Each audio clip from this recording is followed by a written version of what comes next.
Life.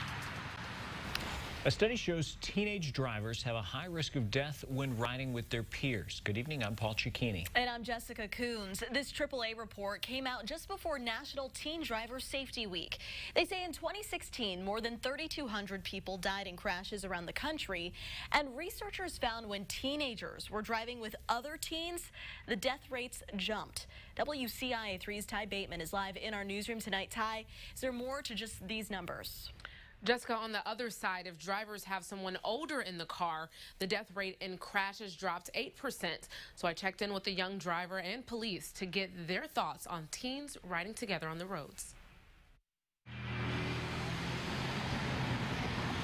Getting behind the wheel for the first time is exciting for most teens, but AAA found when a teen driver has only teen passengers in their vehicle, the death rate for everyone involved in a crash is up 51%. Those studies are consistent, and the findings are consistent with what's been seen over the years. For teens in Champaign, having a group of friends in the car is part of the norm. On a day-to-day basis, it's just me and maybe one other person, but when there's football games or big school events, cars can get pretty full, probably more full than they should be. They're going to go out and do their thing. They're going to go out and turn their music up. They're going to go out and have fun.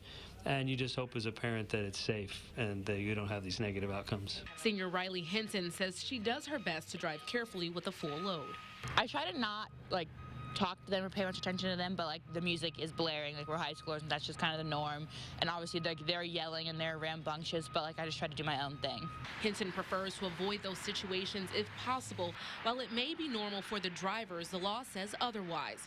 For the first year, teen drivers can only have one other passenger under 20 years old unless they're a family member. If they don't, it could get them a ticket. And the downside of that for them is that that'll impact their ability and their privilege of driving later in life. As law enforcement gets involved, parents could help too. We don't want to see the loss of life, and we want to be part of the reminder and hope that other adults and parents would join in that conversation. National Teen Driver Safety Week does kick off next week. School resource officers will be out checking to make sure teens are wearing their seatbelts, and some of them will be rewarded if they are. Live in the newsroom, Ty Bateman, WCIA 3, your local news leader. Important reminders. All right, Ty, thank you.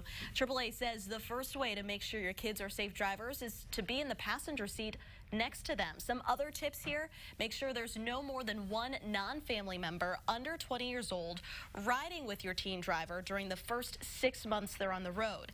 They say you should make sure your teenager has at least 100 hours of supervised driving.